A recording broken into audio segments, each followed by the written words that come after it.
नमस्कार। प्रादेशिक समाचार के साथ मैं नूतन लकड़ा। पहले मुख्य समाचार। राष्ट्रीय मापिकी सम्मेलन में प्रधानमंत्री ने कहा, गुणवत्ता और विश्वसनीयता ब्रांड इंडिया के आधार स्तंभ होने चाहिए। मेड इन इंडिया 2 वैक्सीन को बताया नए साल की बड़ी उपलब्धि। केंद्र सरकार और किसान संगठनों के बीच आज अगले दौर की वार्ता नई दिल्ली में होगी। झारखंड में कोरोना से संक्रमण मुक्त होने की दर 97.71% हो गई है। और मौसम विभाग का पूर्वानुमान, रांची समेत राज्य के कई हिस्सों में अगले 3 दिनों तक छाए रहेंगे बादल। पश्चिमी विक्षोभ के कारण बदलाव, कनकनी से रहेगी राहत। और अब समाचार विस्तार से। कोविड-19 महामारी के खिलाफ देश एकजुट होकर लड़ रहा है। आप भी हमारे साथ सुरक्षा और बचाव के 3 आसान एहतियाती उपायों का संकल्प लें। मास्क पहनें, 2 गज की दूरी है जरूरी, सुरक्षित दूरी बनाए रखें, हाथ और मुंह साफ रखें। प्रधानमंत्री नरेंद्र मोदी ने कहा है कि गुणवत्ता और विश्वसनीयता ब्रांड इंडिया के आधार स्तंभ होने चाहिए। आज वीडियो कॉन्फ्रेंसिंग के माध्यम से राष्ट्रीय मापिकी सम्मेलन 2021 के उद्घाटन सत्र को संबोधित करते हुए उन्होंने भारतीय वैज्ञानिकों और तकनीकी विशेषज्ञों द्वारा हासिल की गई सफलताओं की सराहना की। प्रधानमंत्री ने राष्ट्रीय परमाणु समय मापक और भारतीय निर्देशक द्रव्य को भी राष्ट्र को समर्पित किया और राष्ट्रीय पर्यावरण मानक प्रयोगशाला की आधारशिला रखी।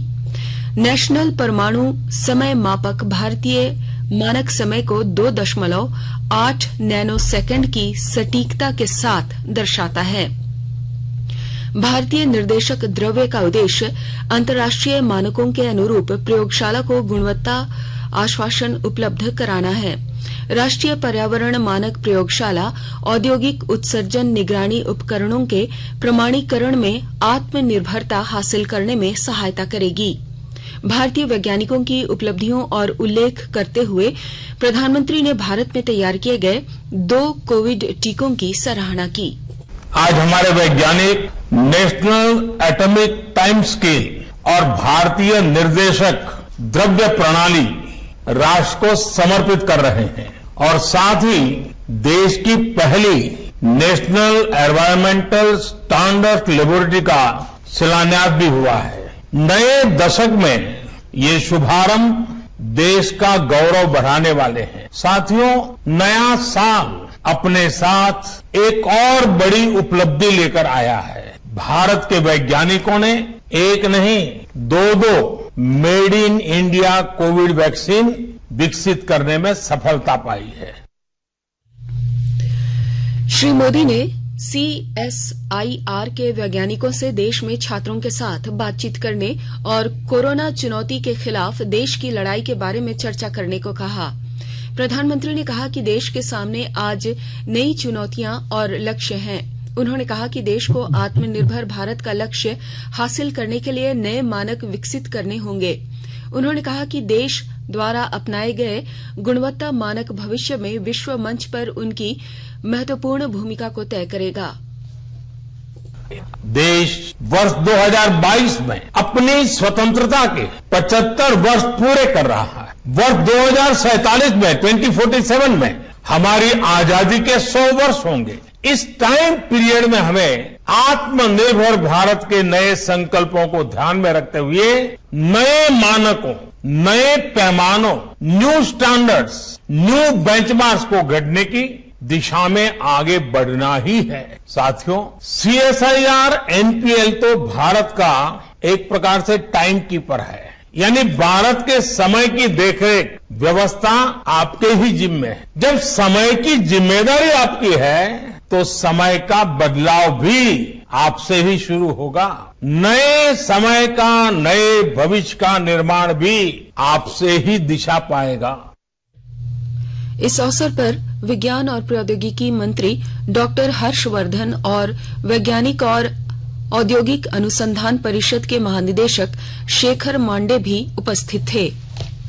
केंद्र सरकार और किसान संगठनों के बीच अगले दौर की वार्ता आज नई दिल्ली में होगी। इससे पहले पिछले महीने की 30 तारीख को सरकार और किसान संघों के बीच छठे दौर की वार्ता हुई थी। बैठक के दौरान कृषि मंत्री नरेंद्र सिंह तोमर ने किसान नेताओं को आश्वासन दिया था कि सरकार उनकी समस्याओं का समाधान करने के प्रति वचनबद्ध है और दोनों पक्षों को सद्भावनापूर्ण हल करने के लिए आगे आने की आवश्यकता है। उन्होंने कहा कि बैठक में 4 मुद्दों में से 2 पर सहमति हो गई है। श्री तोमर ने कहा कि पहला मुद्दा पर्यावरण से संबंधी अध्यादेश लाने और दूसरा मुद्दा बिजली अधिनियम से संबंधित था। हम लोगों ने उनको यह बताने की कोशिश की कि किसान की कठिनाई कहाँ है और जहाँ कठिनाई है वहाँ खुले मन से सरकार विचार करने को तैयार है। एमएसपी के विषय में भी सरकार पहले ही यह कहती रही है कि एमएसपी जारी है, जारी रहेगी। पिछले बार जब हमने प्रस्ताव दिए थे उस समय भी हमने ये कहा था कि लिखित में सरकार देने को तैयार है, लेकिन उन्हें ऐसा लगता है कि एमएसपी को कानूनी दर्जा मिलना चाहिए। तो कानून के विषय में और एमएसपी के विषय में चर्चा अभी पूर्ण नहीं हुई है, चर्चा जारी है और हम लोग 2 बजे फिर से इकट्ठा होंगे और इन विषयों पर चर्चा को आगे बढ़ाएंगे। कृषि कानूनों को रद्द करने की किसान संगठन की मांग के बारे में कृषि मंत्री श्री तोमर ने कहा था कि यह मुद्दा भी एक समिति को सौंपा जा सकता है जो इसकी संवैधानिक वैधता और किसानों के कल्याण के बारे में इसे बनाए रखने पर विचार करेगी। कृषि मंत्री ने किसान नेताओं से कहा था कि वे अपने प्रस्ताव सामने लाएं जिन पर सरकार अध्ययन और विचार विमर्श के बाद निर्णय ले सकती है। केंद्र सरकार ने कहा है कि भारत में स्वीकृत कोविड का टीका अन्य देशों में विकसित किए गए किसी भी वैक्सीन के समान कारगर है। स्वास्थ्य मंत्रालय ने कोविड के टीके से संबंधित विभिन्न पहलुओं के बारे में बार बार पूछे जाने वाले सवालों की एक श्रृंखला जारी की है। मंत्रालय ने कहा कि टीके की सुरक्षा और प्रभावकारिता सुनिश्चित करने के लिए विभिन्न चरणों में इसका परीक्षण किया गया। प्रारंभिक चरण में उच्चतर जोखिम वाले चुने हुए वरीयता समूह को टीका प्रदान किया जाएगा। टीका पाने वाले प्रथम वरीयता समूह में स्वास्थ्य सेवाकर्मी हैं और अग्रिम पंक्ति में कार्यकर्ता शामिल होंगे। दूसरे समूह में 50 वर्ष से अधिक आयु के व्यक्ति और विभिन्न बीमारियों से पीड़ित 50 वर्ष से कम आयु के व्यक्ति शामिल होंगे। मंत्रालय ने कहा है कि कोविड का टीका स्वैच्छिक होगा, परंतु यह सलाह दी गई है कि इस महामारी से रक्षा के लिए लोगों को कोविड टीके की पूरी डोज लेनी चाहिए। इससे परिवार के सदस्यों, मित्रों, संबंधियों और साथ काम करने वालों को वायरस के संक्रमण से बचने में मदद मिलेगी। आकाशवाणी के ताजा तरीन समाचारों के लिए आप हमारे वेबसाइट newsonair.com पर लॉग ऑन कर सकते हैं। ताजा समाचार Twitter handle @AIR news alerts और Facebook page All India Radio news पर भी उपलब्ध है। आप प्रादेशिक समाचार एकांश के Twitter handle @AIR news _Ranchi और Facebook page AIR news Ranchi के अलावा YouTube channel regional news unit Ranchi पर भी हमारे बुलेटिन सुन सकते हैं। प्रादेशिक समाचार आप आकाशवाणी रांची से सुन रहे हैं और अब पेश है कोरोना से बचाव के कुछ संदेश। कोविड-19 से बचाव और सुरक्षित रहने के 3 उपाय। मास्क लगाएं, 2 गज दूरी है जरूरी, सुरक्षित दूरी रखें, हाथ और मुंह साफ रखें।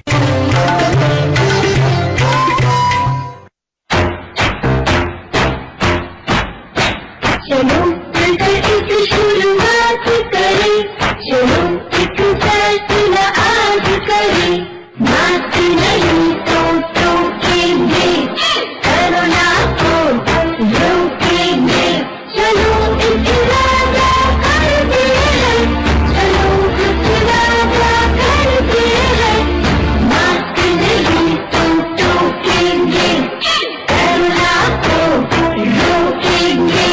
भारत सरकार द्वारा जनहित में जारी। स्वास्थ्य विभाग के अनुसार राज्य में कुल कोविड-19 का मामला अब 1,15,529 हो गया है। इनमें 1,601 सक्रिय केस हैं, जबकि 1,12,893 मरीज ठीक हुए हैं। अब तक राज्य में 1,035 लोगों की मौत कोरोना से हुई है। झारखंड में कोरोना की रिकवरी रेट 97.71% है। अब तक 48 लाख से अधिक कोविड नमूनों की जांच की जा चुकी है। कल 137 नए कोरोना पॉजिटिव मरीज मिले हैं और 159 लोग ठीक हुए हैं, जबकि गुमला जिले से एक मरीज की मौत हुई है। चिकित्सा विशेषज्ञों ने देश में आपात उपयोग के लिए कोरोना वायरस से निपटने की 2 वैक्सीन को सरकार की मंजूरी का स्वागत किया है। अखिल भारतीय आयुर्विज्ञान संस्थान के निदेशक डॉक्टर रणदीप सिंह गुलेरिया ने स्वदेशी टीका बनाने में भारतीय प्रयोगशालाओं के कार्य की सराहना की। उन्होंने कहा कि देश में अनुसंधान किया गया और यह पूरी तरह भारतीय वैक्सीन है। डॉक्टर गुलेरिया ने कहा कि ये वैक्सीन किफायती और उपयोग करने में आसान है क्योंकि इन्हें 2 से 8 डिग्री सेल्सियस तापमान में रखा जा सकता है।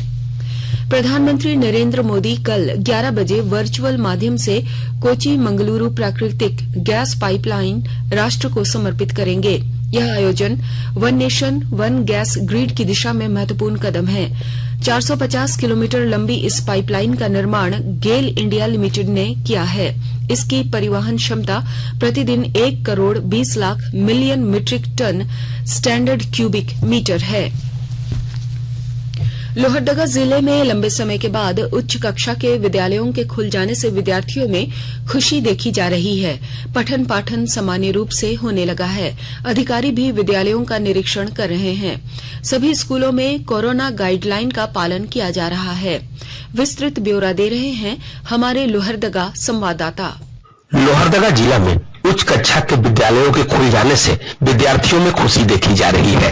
स्कूलों में विद्यार्थी पहुंचने लगे हैं। पठन पाठन सामान्य होने लगा है। तमाम विद्यालयों में कोरोना गाइडलाइन का पालन किया जा रहा है। विद्यालयों के कमरों को सैनिटाइज किया जा रहा है। विद्यार्थियों को मास्क पहनकर आने की हिदायत दे दी गई है। वहीं सोशल डिस्टेंस का भी पालन किया जा रहा है। लंबे अरसे के बाद विद्यालय खुलने के बाद विद्यार्थियों में काफी खुशी है। वहीं अभिभावक भी खुश हैं। शिक्षकों का कहना है कि विद्यार्थियों को इस बंद के दौरान पढ़ाई का जो भी नुकसान हुआ है उसकी भरपाई की जाएगी। जिले के उपायुक्त दिलीप कुमार टोपो ने बताया कि लोहरदगा जिला में उच्च कक्षा के विद्यालयों के खुल जाने के बाद पठन पाठन का कार्य सामान्य हो रहा है। विद्यार्थियों को जो भी नुकसान हुआ है उसकी भरपाई के लिए एक योजना बनाई जा रही है। गोपी कृष्ण कुंवर, आकाशवाणी समाचार, लोहरदगा। चतरा जिले के टंडवा प्रखंड में संचालित नॉर्थ कर्णपुरा पावर प्रोजेक्ट प्रबंधन द्वारा अधिग्रहित क्षेत्र से बाहर रैयती भूमि पर बने 11 रैयतों के मकान जबरन तोड़े जाने के मामले में पीड़ित भू रैयत ने हाईकोर्ट का दरवाजा खटखटाया है। मामले में एनटीपीसी प्रबंधन के अलावे जीएम, डीसी, डीएलओ और टंडवा अंचल अधिकारी को आरोपी बनाया गया है। रैयतों का आरोप है कि उनके घरों को बगैर किसी सूचना के तोड़ दिया गया था। मकान तोड़ने के बाद टंडवा सीओ द्वारा मामले की जांच रिपोर्ट सौंपी गई थी। 2 महीने बीत जाने के बाद भी जिला प्रशासन द्वारा किसी भी तरह की कार्रवाई नहीं होने पर रैयतों ने अदालत की शरण ली है। रांची समेत राज्य के कई हिस्सों में सुबह से ही बादल छाए हुए हैं, लेकिन लोगों को कनकनी से राहत है। मौसम विज्ञान केंद्र रांची के मुताबिक अगले 3 दिनों तक यही स्थिति बनी रहेगी। मौसम वैज्ञानिक अभिषेक आनंद ने बताया कि बादल छाने के बाद भी रांची के तापमान में किसी प्रकार की कोई गिरावट नहीं आएगी। अगले 3 दिनों तक रांची का औसत न्यूनतम तापमान 16 डिग्री सेल्सियस और औसत उच्चतम तापमान 27 डिग्री सेल्सियस रहेगा। जम्मू कश्मीर में पश्चिमी विक्षोभ प्रभावी है। इस कारण राजस्थान में एक सर्कुलेशन बना हुआ है। इसके असर के कारण रांची समेत झारखंड के अन्य हिस्सों में बादल छाए रहेंगे। और अब कुछ संक्षिप्त खबरें। झारखंड विधानसभा अध्यक्ष रविंद्र नाथ महतो से उनकी आवास पर मुख्यमंत्री हेमंत सोरेन ने कल मुलाकात की।